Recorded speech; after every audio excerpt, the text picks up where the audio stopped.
Okay, welcome to Tuesday of Math 25 in week 3. We're finally going back and doing patterns. It's not a terribly important topic. It's a homework set that lots of people skip because they find it annoying, but there's some good stuff here that will be useful when we move on to the personal finance topic coming up soon. And this will be not as fun as it should be. This is designed as a icebreaker activity, the first day of class, sitting around a table with 3 or 4 other people. And it just doesn't work as well on Zoom, but we'll do our best, and I will just kind of spoil the problems and give you answers a little sooner than otherwise, because it's harder for you to brainstorm than intended. Okay, so we'll start by making patterns from tables. And the reason we talk about patterns is because in Math 25, we do a lot with formulas. So where do formulas come from? How are they invented? Why do formulas work? How do they make sense? All of those types of questions, the answer is the same: patterns. And the easiest way to watch a pattern become a formula is to make a table. And we have different rows on our tables. In each row, we say we're in spot 1 of the pattern, spot 2, spot 3, spot 4, and then we'll jump, and the number n is traditional for whatever number we want to put in here. It could be 5, it could be 10, it could be 100. That's just some arbitrary spot in the pattern. Then in the second column, we're going to draw a picture. So what does this pattern look like? We're making X's out of toothpicks. And the last column is we want to take the picture and turn it into a single number, some value to represent that stage of the pattern. So for the first row, we start with 4 toothpicks, so that's the number 4. For the second row, we have 8 toothpicks, so that's the number 8, and so on. And the question is, in this arbitrary row that could be 5 or 10 or 100 or anything, then what number do we want here? The tradition has n for the input instead of x, because these are always whole numbers. We're counting a spot in the pattern. It doesn't make any sense to put in a decimal or a fraction. There's no 1.5, there's no 1.5. You're either in the first spot of the pattern or the second. And since we're only putting in whole numbers, to remind us of that, the tradition is to use n instead of x. So we'll have a formula: y is some stuff with n instead of y is some stuff with x. So let's just start from these easy ones and work our way on.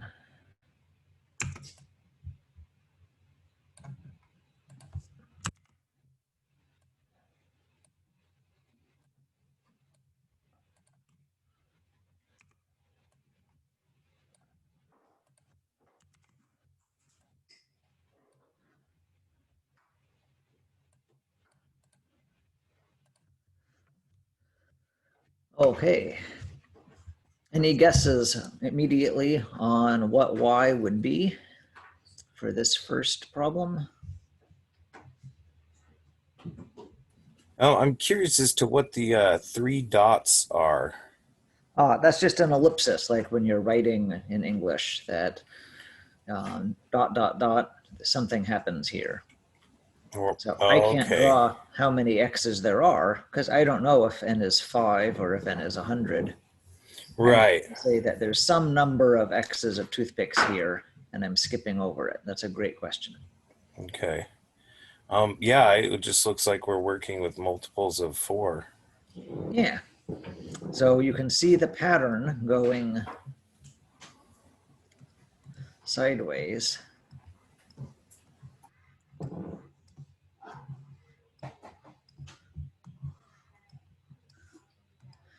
We're taking the number that's in the first column, multiplying it by 4, and getting the number in the last column. And that makes sense because each x has 4 toothpicks. We're just adding another 4 each time. Something I want to point out in this nice easy example is if we go down on the last column, we're adding 4 each time. And this is a result we'll see again and again. If we're going down with adding something, that turns into a formula of multiplying, because multiplying is just repeated adding. 4 times 4 is 4 times I've done plus 4. So there's the plus 4s, and there's overall, we've added 4 this many times. Okay, to finish up, we'll actually write, yes, this is y equals 4 times n, and that's our formula. Any questions about this simplest one to start with? Okay, moving on.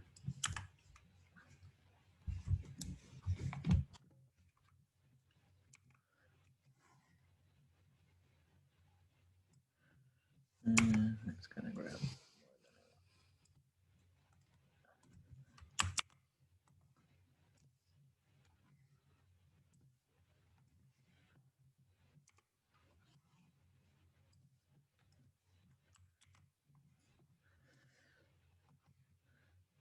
So for this table, a lot is the same.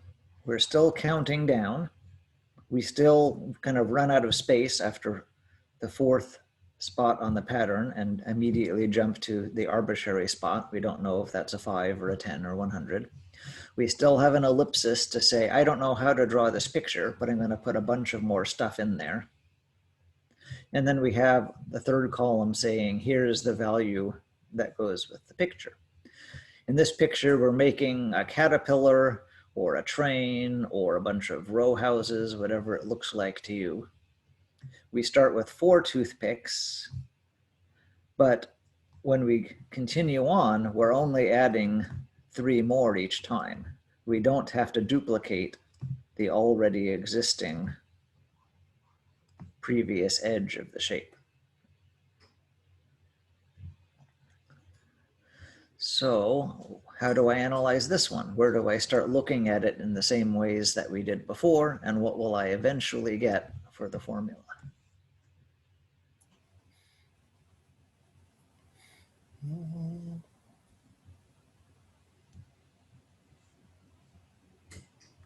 Oh, okay. I see it.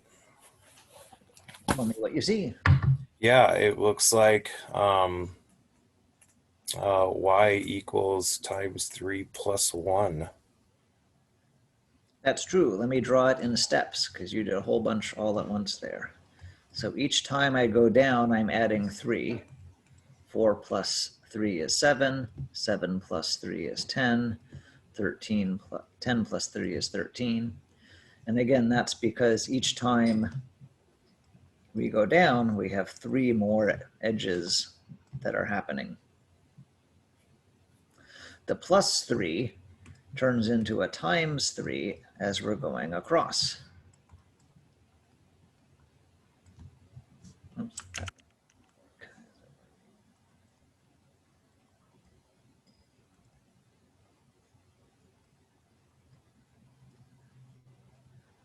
So we get something that looks vaguely like y equals 3 times n. But if I try y equals 3 times n, then it's too small. I get 3, 6, 9, 12. I'm off by 1. So I need to put a plus 1 at the end. Where is that plus 1? That's this edge of the caterpillar, of the houses, of the boxes, whatever you think this looks like. That's the one that stuck around from the beginning and isn't part of the 3 that are added with each row of the table.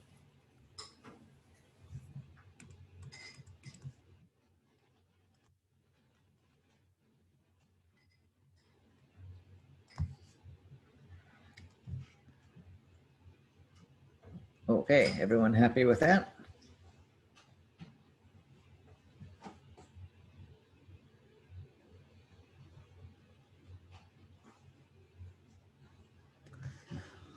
Okay, so same thing. If you type in chat or if you say it out loud, then you might get a good answer. I'm going to just talk more and more so that the people at home that don't see it as quick as you have a little more teaching to help them.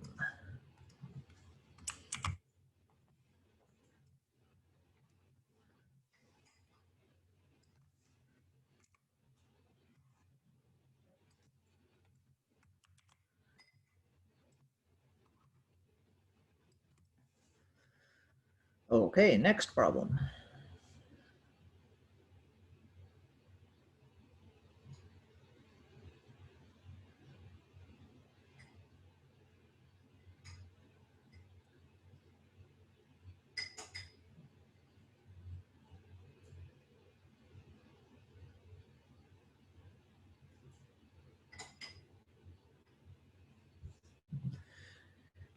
Which was the easiest place to start as we were analyzing all of this?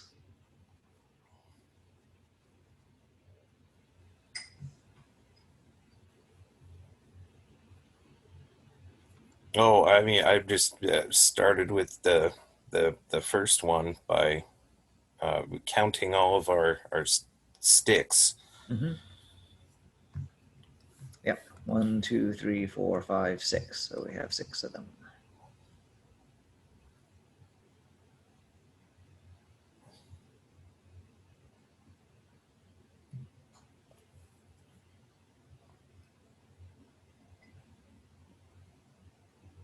So I mean, yeah, right off the bat, I mean, we're working with uh, times 5.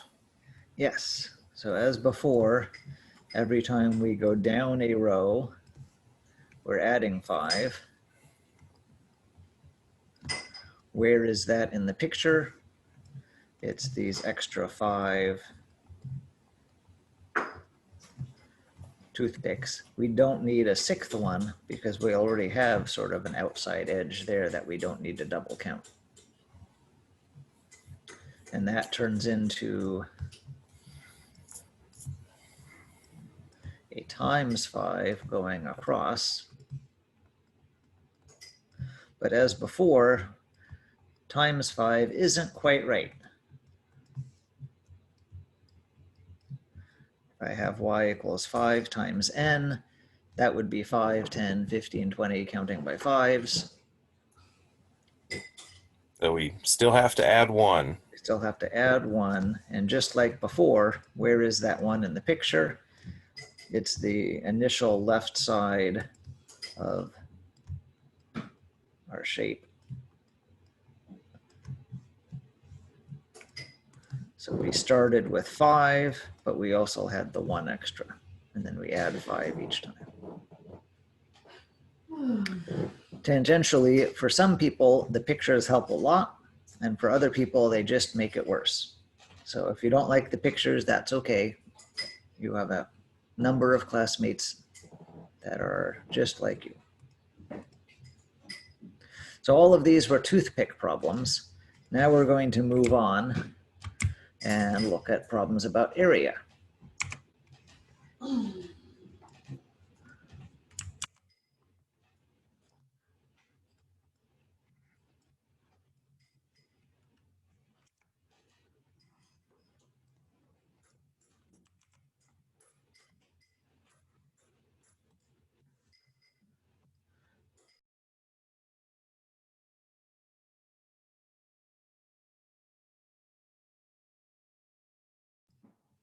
Okay, so the first row, we have a square that's 1 by 1, and the area of that is just 1.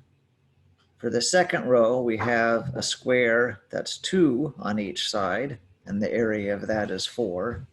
And so the pattern continues. Here I have to have the dot, dot, dot in 2 directions, saying I'm not sure how big this whole shape goes, but it's going to go out in 2 directions at once.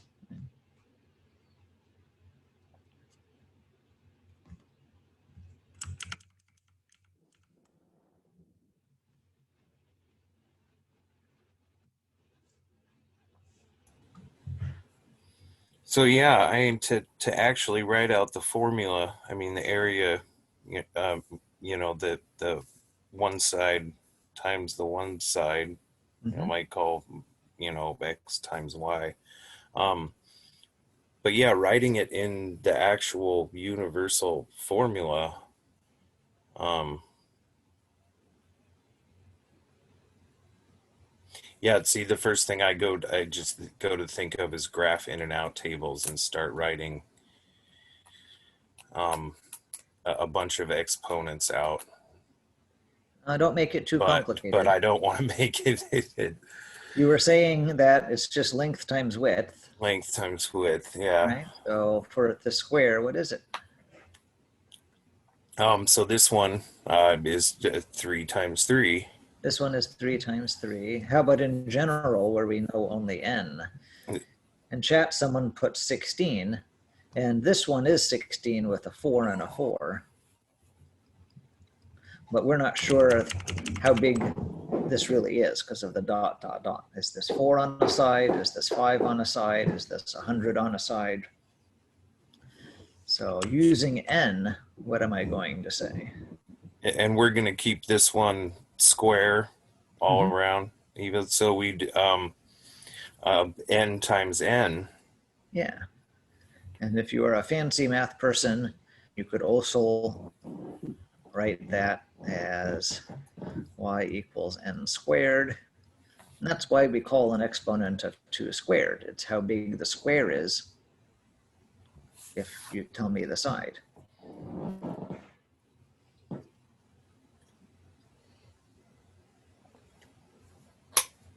Everyone okay with problem 4? Why do I multiply n times n? Because n tells me how big each edge is.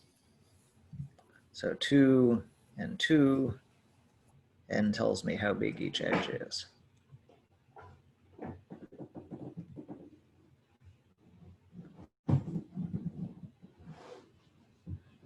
Notice, in this case, our old type of analysis doesn't work. If I look going down, there's no real pattern there anymore. Here it's a +3, here it's a +5. It's not turning into anything nice like it did before. So that's not how I go about this one. I have to do a different kind of thing where I'm kind of looking at what's happening in a different way.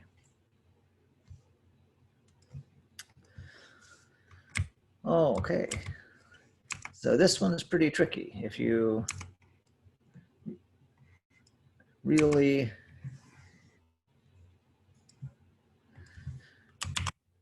are getting it, then you'll get this one. And if you don't, that's okay, because we're getting to the parts that are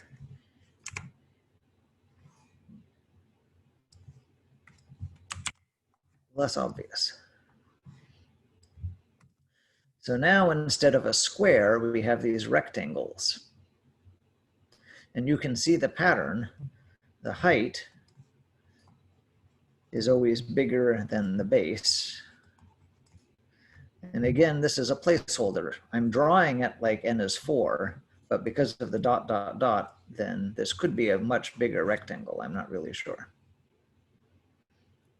And as before, there really isn't a pattern as we move down. Here it's +4, here it's +6. So I can't use my old toothpick style way to analyze these.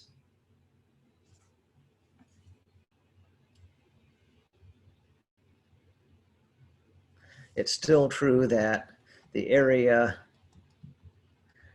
of a rectangle is length times width, if you know that formula.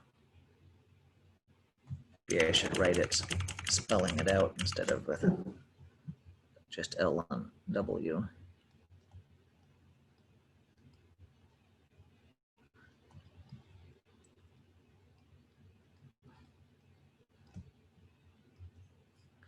So that's still what we would need to look at, just like the previous one. But since it's not squares, then it's a little trickier.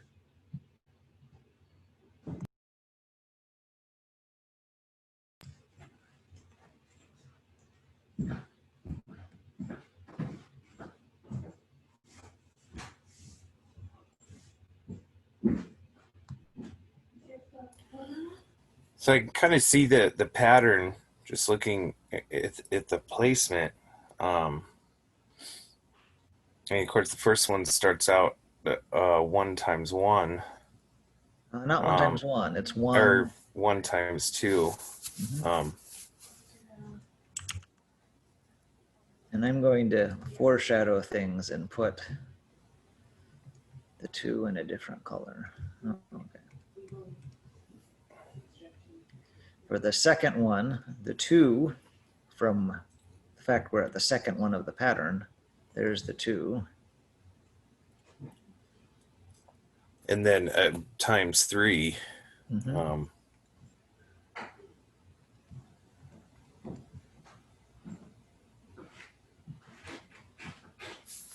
So I mean, I guess the each multiple is just one more. Yeah. For the third step in the pattern, the bottom is 3. What is the bottom of the nth step going to be?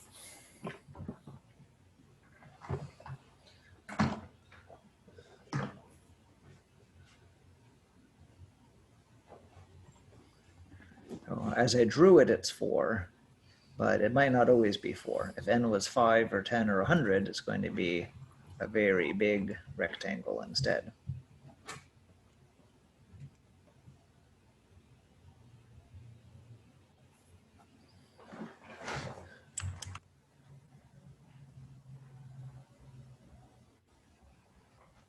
Yeah, you got me. Okay, so the first step it's 1, the second step it's 2, the third step it's 3. So at step n, whatever number we plug in, that's going to be what it is. This is just n. And as you told me before, the height is always 1 more. So So I this, looks like again n. So n plus 1 times n. right, so the bottom will be n, whatever that is, and then the height is n plus 1, whatever that is.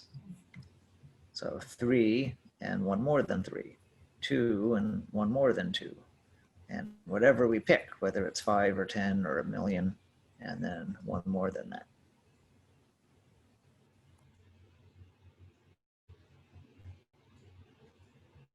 Everyone okay with that?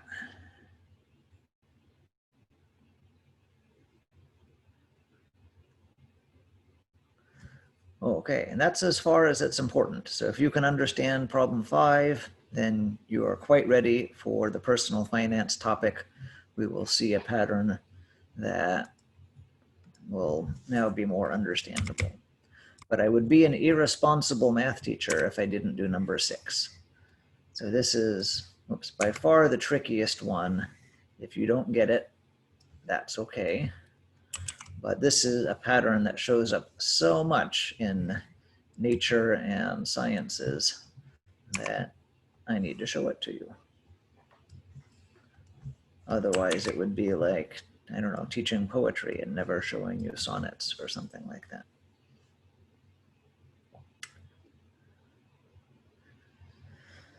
So we've done the squares, we've done the rectangles, now we have a triangle. The first triangle is just 1 square. Then we say, let's make a triangle that has a base of 2. Then we say, let's make a triangle that has a base of 3, and so on. It might look a little nicer if you drew your shapes where the triangles were kind of standing upright. And each row we add another row below it.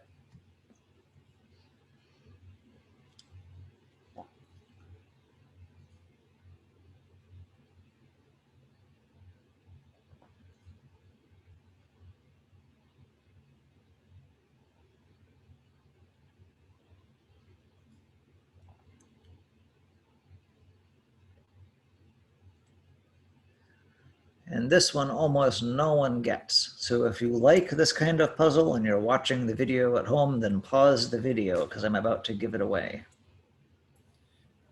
Yeah, I'm kind of seeing it, I think it looks like times one plus itself. Yeah, so fiddle around if you like. I'm going to give you a hint. So here is the hint. And again, pause after the hint if you don't want me to give it away. So the hint is that I can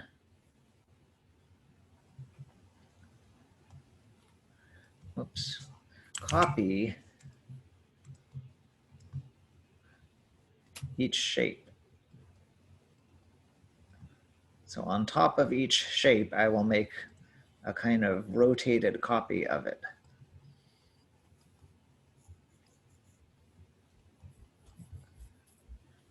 And that turns the triangle pattern into the rectangle pattern. So pause it now if you don't want me to give it away. That's why I didn't draw it in this sort of more centered way.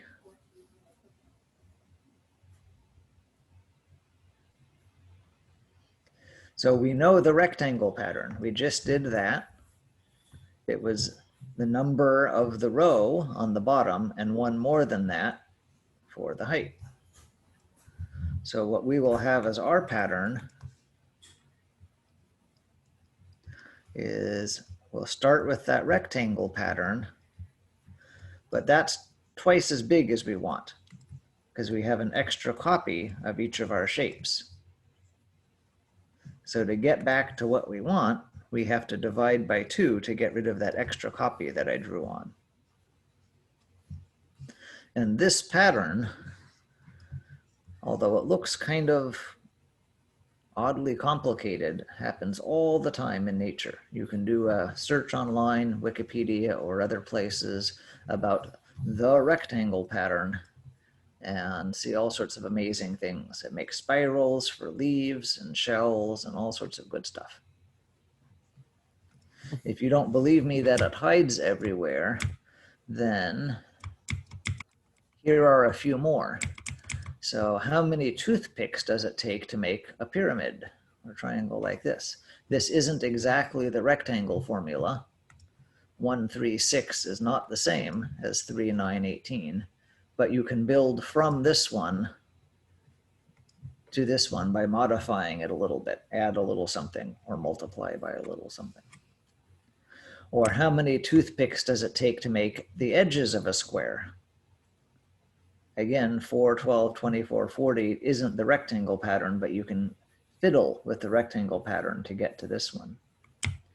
Or if I want to take a pizza and make straight cuts to get the most number of pieces, some pieces are going to be small, like this little triangle in the middle, but how many pieces could I make if I wanted to butcher my pizza badly? This also is a rectangle pattern. It's not exactly the rectangle pattern, but it's a little bit of fidget for it. So all sorts of real world things follow the rectangle pattern. And now you can feel like a smart liberal arts person for knowing that. What we skipped was this one. So let me bring it here. This would have been the class of our first class day. We were doing group works around tables, but it's not. I'm just going to spoil it for you.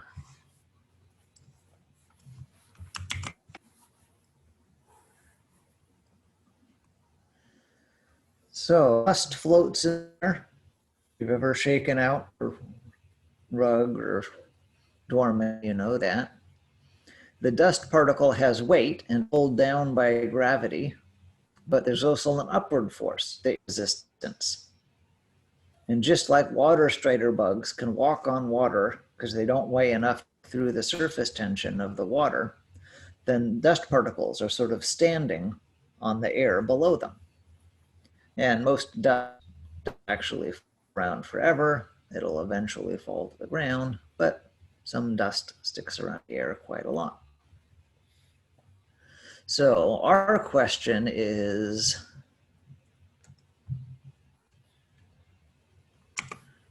to use this table to explain why rain falls but clouds float.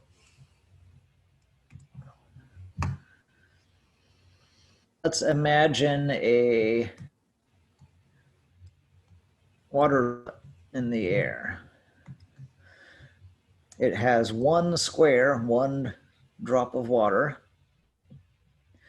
Resistance. The bottom edges are very faintly highlighted blue if you look carefully. Then there's two edges on the bottom. So if I compare these numbers, then the amount of air resistance pushing up on the bottom is a bigger number than how many drops we had in our water conglomeration. If I move to the next biggest one, now I have 4 making this little square. The weight is 4 because I have 4 pieces in my square. Bottom resistance is 4. The air pushing up on it also is 4. Now these two numbers are equal. If I make the next square, 3 by is not for the air, and how much is being pushed up? We have 1, 2, 3, 4, 5, 6. So we have 2 different patterns. The pattern in this one was the square one that we saw before. The weight is going to be n squared. The pattern in this one is just going up toothpick patterns in the very beginning, a +2, a +2. It's just going to be times 2. The resistance is n times 2. Now, obviously, our model is not realistic. Water droplets aren't flat. This would be like a Rubik's Cube 3 by 3 shape, not flat. And we don't know measurement units we're using, and water blobs are round, usually, not little cubes, and so on. But the point is the same. The weight is getting big really fast, a number times itself. Whereas the air resistance is also getting bigger, but at a much slower rate, just at a doubling pattern.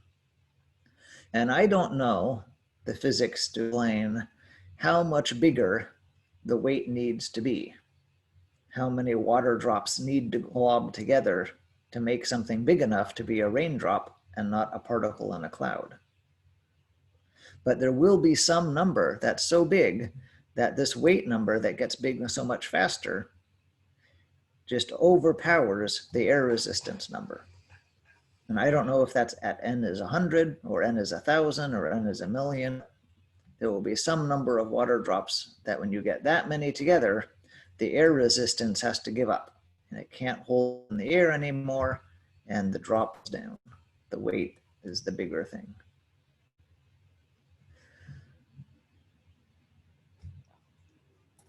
I mean, just by looking at the pattern, and now you have the formula at the bottom. Yeah, I guess it would still be. I'm kind of going in my head. You know, what if it was 4? What if it was 5? And yeah, you see them starting to gradually get closer together. The results are W farther and apart. If I plug in 10, 100 is quite far from 20. If I plug in 100, 100 times 100 would be a 1 with 4 zeros. So we're at 10,000 as opposed to just 200. So. Oh, I see. Yeah. This, by the way, is exactly the same, switching to social science, as why the gap between the rich and poor has to increase. Politicians like to talk about this as if it's some sort of avoidable crime that means society is broken, but everyone is getting richer. Right? We all have TVs, usually more than one. I don't own a TV, but normal people that aren't like me own a TV, maybe more than one, whereas a few decades ago, wealthy people would own TVs and so on. As everyone is getting wealthier, right, we all have 2 or 3 or 5 times the wealth we did before, then the people that are having a faster pattern get more ahead. The people that are better at earning wealth get more ahead. So anytime a society has its overall wealth level increase, then the gap is going to get bigger. You really can't avoid that. So yeah, same thing. Rain falls because eventually the weight of the water globs will overpower the air resistance. I can't explain exactly what that criteria is without a lot of physics, but I know it will happen.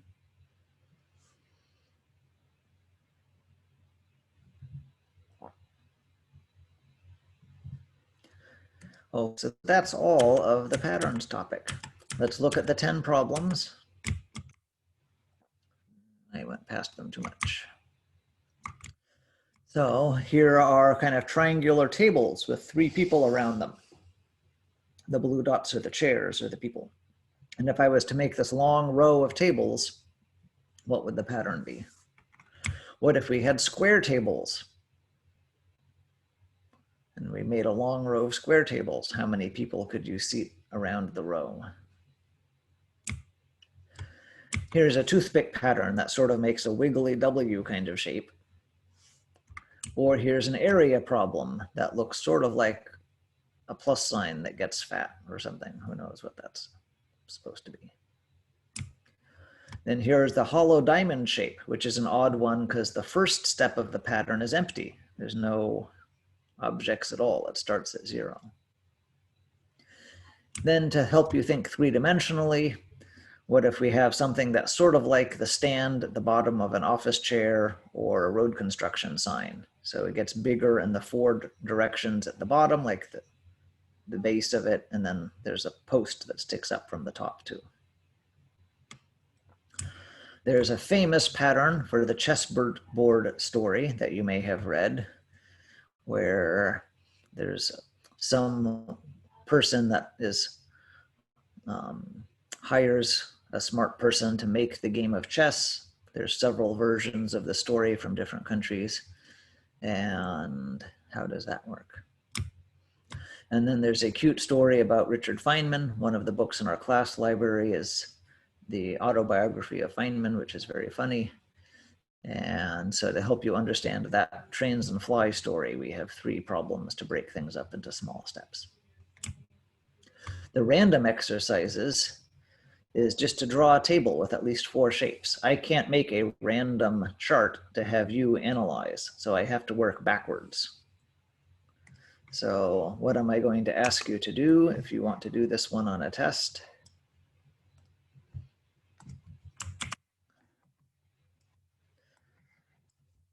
It's really easy. So we want our 4 rows. Y is 2 times that number plus 4.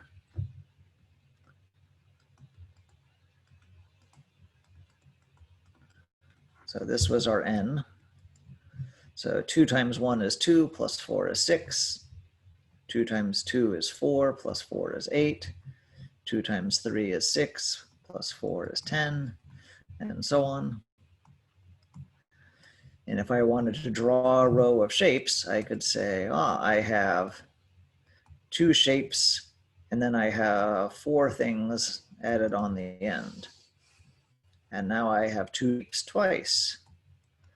I still have 4 things added on the end. And now I have 2 shapes,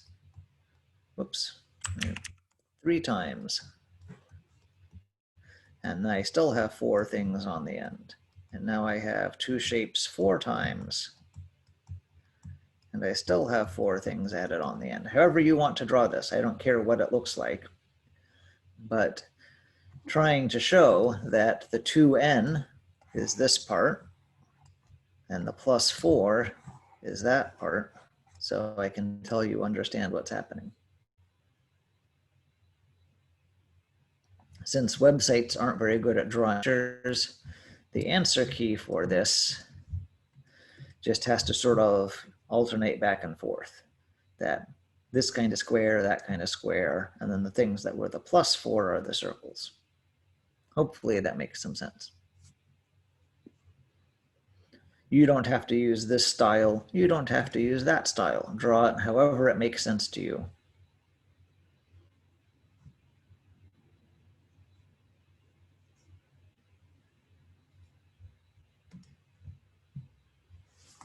our little interlude from the Factfulness book. The 8th chapter includes a conversation that the author had with the person who was at that time the Prime Minister of Mozambique. And Hans asked, how does the Prime Minister know that Mozambique was making great economic progress? And the Prime Minister answered, I look at those figures, he said, all of the reports about the economy and gross domestic product and things like that. But they are not so accurate. So I've also made it a habit to watch the marches on May 1st every year. They are a popular tradition in our country. And I look at people's feet and what kind of shoes they have. I know that the people do their best to look good on that day. I know they cannot borrow their friend's shoes because their friend will be out marching too. So I look and I can see if they walk barefoot, or if they have bad shoes, or if they have good shoes. And I can compare what I see with what I saw last year. So the point that Hans was making in his book here was that there are lots of patterns. And if you are going to be a good problem solver, valuable as an employee, good at planning your own retirement, whatever, then you have to look at the right patterns. Don't just look at any patterns, because there's too many patterns. Taking a single perspective will often lead to poor decisions. Looking at a pattern will often lead to a better decision, and looking at lots of related patterns often gives you the most information and helps you get the best decision. Look for changes over time. If there's a generalization, pull it apart, just like we've been pulling apart these tables of patterns. And then get feedback about your conclusions, just like we checked with each other, is this right? Then talk to people about your patterns. Whether you're trying to figure out how to retire plan for retirement, or is now the right year to buy a house, or whatever patterns you're looking at, then strategies are the same. Okay, now we have completely finished health decisions. We went back and did patterns, and we had done the other stuff already. The 10 exercises for calories have a due date of next class. So if you want to get the extra nice points for having things done on time, turn them in by Friday. If you can't get calories, 10 exercises done on Friday, turn it in when you can. Late is much, much better than never, but there's a small reward for turning in enough homework on time. Metabolism, no one asked about today before class. So we now have a due date. So 2 classes from today will be Monday. So this will be due on Monday. The food prep, let's wait to make a due date for that. No one asked about it, but I expect that people that weren't in class today did have some questions and just didn't show up. So let's not have a due date for that yet. And the patterns, we don't have a due date because we just finished it now. Any other questions about health decisions while we're here before we move on? Okay, the next topic is personal finance. So, as always, read the introduction yourself. I'm going to give you sort of an overview. Typicality is a way to start the topic by just thinking about the words we'll use. That a lot of the money talk involves averages and what a typical person should do for retirement, and how big a house does the typical person need, and so on. And so we need to actually talk about what typicality is. Otherwise, we can't talk about these other issues with accuracy. Then we're going to talk about bell curves, which is not really anything about money, but as long as we're talking about typicality and averages, bell curves are used a lot in real life. So let's just sort of finish talking about typicality by talking about bell curves and what they're good for and what they're not good for. Then we can actually get to the money part, which has 2 sections. Mortgages talks about house shopping. How big a house can a certain household afford? What issues to think about? How much these are strict guidelines and how much they are just sort of wishy-washy. And then saving for retirement. What lessons do we have about how to save for retirement? How much do you need to save for retirement? what kind of patterns work best. Does it work better to save early on in your life or at the end? And how much of a difference does that make? So things like that. So that's where we're going with the personal finance decisions. And with 10 minutes, I'm wondering if we should really start. I don't think we should. So I think what I want to do instead is back up and look at the health decisions test. At the end of each topic, you have an overview. So it starts with some Math 20 review problems. And someday we're going to do almost nothing for a whole hour of class other than go over Math 20 review things, because someone's going to say, I'm tired of looking at them and picking which 3 out of 10 I want and ignoring the rest. I just want to know how to do all 10. And if that happens when I see you Friday, that could be great. I don't care what day this is. But realize that at the top of each overview is some review. But the real health problems are these 14. So let's just stare at those on my screen for a moment and see what's happening. Actually, I'm going to stop sharing. I'm going to pause.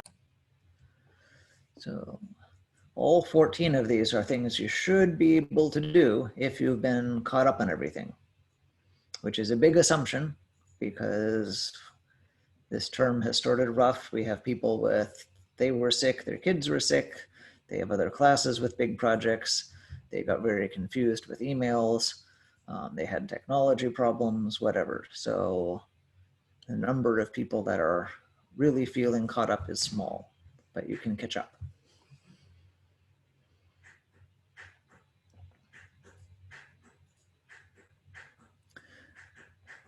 When is this due? It doesn't have a due date. If I go to the achievements, there's 2 achievements related to this. There is the get 70% or more on any overview, or on a earn a perfect score on any overview. So whenever you feel like you want to do this, take practice versions because they have answer keys. And when you're ready to try and get an achievement checked off, then email me. And what I will do is print to a PDF one of these with 2 copies, a copy for you with no answers and a copy for me to make grading easier where I look at the answers. And then you will do the copy that I send to you, take a picture of your work with your phone or whatever, send me back that picture, usually as an email attachment. And then I can grade your work with you not having the answer key and give you a check mark or 2. Did that make sense? There's also one for earning 70% or more on all 3 of your tests. I should make that say overviews. Let me do that.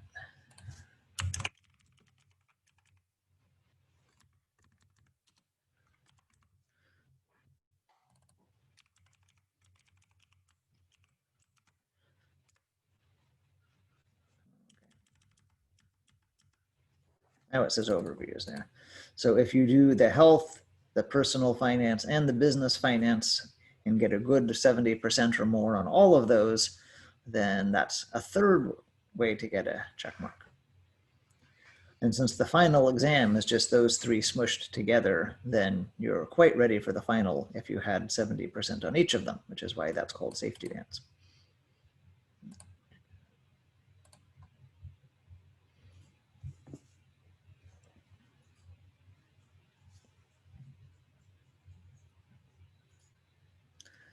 When would you take it? I would try one of these as soon as you feel ready. And then the real benefit of these is to do them like maybe once every 2 weeks afterwards. What you don't want to have happen is on week 10, all of this stuff has run out of your brain because you haven't used it since week 3. So if you take half an hour to do one of these every couple weeks, it'll just keep you fluent at things once you get it, so it doesn't run away.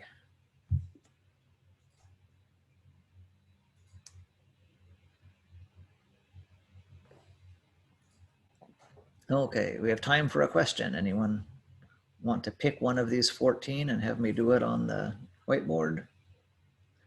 Where do you find information about the start of term reflection? There's two places. You can just go to the place you would check it off and click right there. Or if you go to study skills, it's at the very top in a red box. Since the start of term reflection is to make sure you've read the study skills, then it's just at the top of the study skills page.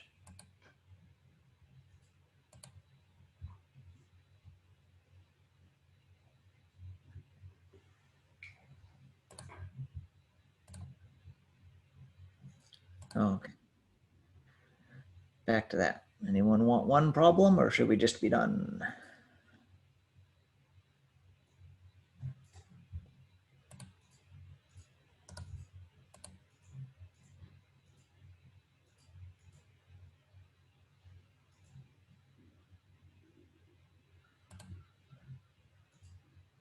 Okay, let's be done then.